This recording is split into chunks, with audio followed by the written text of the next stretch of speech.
Snow drifted across the empty town square like tiny shards of glass, cold and glittering beneath the trembling glow of Christmas lights. The wind carried a hollow whistle through the decorated trees, scattering tinsel and forgotten ribbons across the dark pavement. It was Christmas night, the kind meant for warmth, family, and laughter. But for one woman sitting alone on a frosted bench, clutching a bundled infant, the world felt unbearably quiet. Harper Crane's fingers trembled as she tried to keep her two daughters close beside her, their small boots leaving shaky prints in the thick snow. Her breath came out in clouds as she fought the overwhelming fear that tonight might be the night everything finally broke. She had no home left, no money, and nowhere to take her children. And yet, she forced herself to stay upright, holding her baby and whispering silent prayers into the frozen air, hoping somehow that Christmas still had room for miracles. Before the story continues, if you believe in kindness, in second chances, and in helping those who are struggling, please like, comment, share, and subscribe to Kindness Corner. And as always, tell us in the comments where you're watching from. Your presence means the world to this community. As Harper tried to steady her breathing, her daughters, June and Marlo, leaned against her sides, their cheeks flushed pink from the icy wind. June tugged gently at her mother's coat, asking in a whisper if Santa forgot them this year. Harper swallowed hard, blinking back tears. Before they could fall, she didn't want her children to feel the fear she carried inside, that suffocating dread of uncertainty. But the truth was that she had run out of every plan she once had. After her husband, Oliver, passed away unexpectedly 8 months earlier, life had become one long series of losses. Bills piled up faster than she could work. Her part-time job disappeared when the store closed, the landlord showed no mercy. And when the final eviction came 2 days before Christmas, she packed what she could into an old stroller and walked aimlessly, hoping the cold wouldn't sink too deep into her children's bones. Across the snowy lot, parked beneath a flickering lamppost, a maroon pickup truck idled softly. A man stepped out, his boots crunching heavily in the snow. He wore a Navy uniform and carried the weight of someone who had been through storms most people never see. His name was Calder Briggs, a former Navy SEAL who had returned to his hometown only a week ago after years of service overseas. He came back hoping to find a piece of himself again, but instead found a quiet loneliness shadowing every familiar street.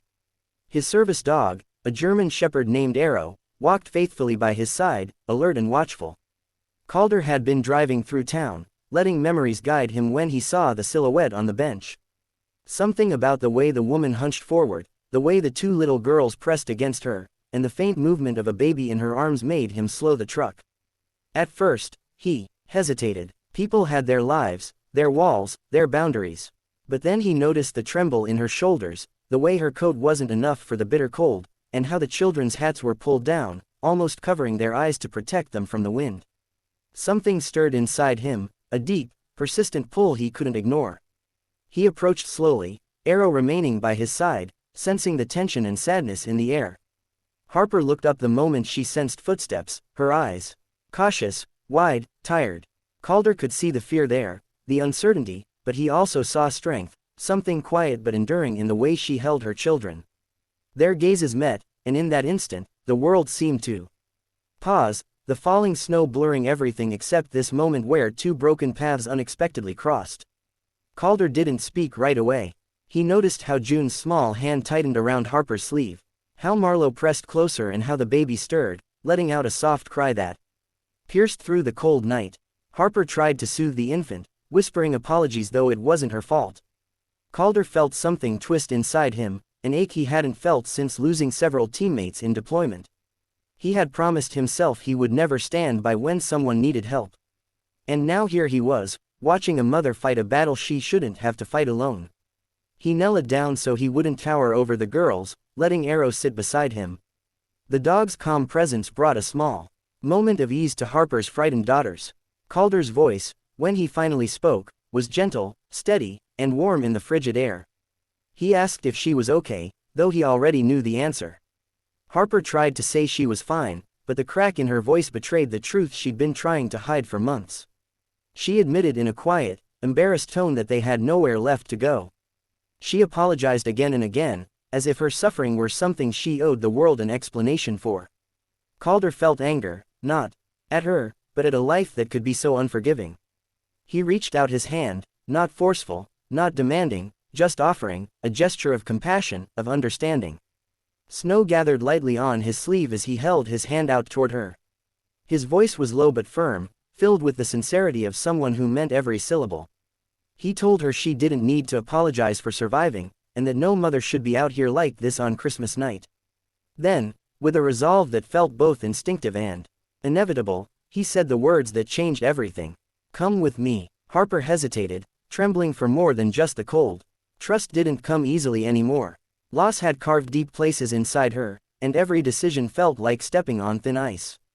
But when she looked at her daughters, exhausted, shivering, clinging to hope, they gave her a small nod, a silent plea. And when she looked back at Calder, she didn't see pity. She saw sincerity, steadiness, and a sense of protection she hadn't felt in months. She placed her hand in his. It was cold, fragile, but filled with an unspoken belief that maybe, just maybe, this was the turning point she had been praying for.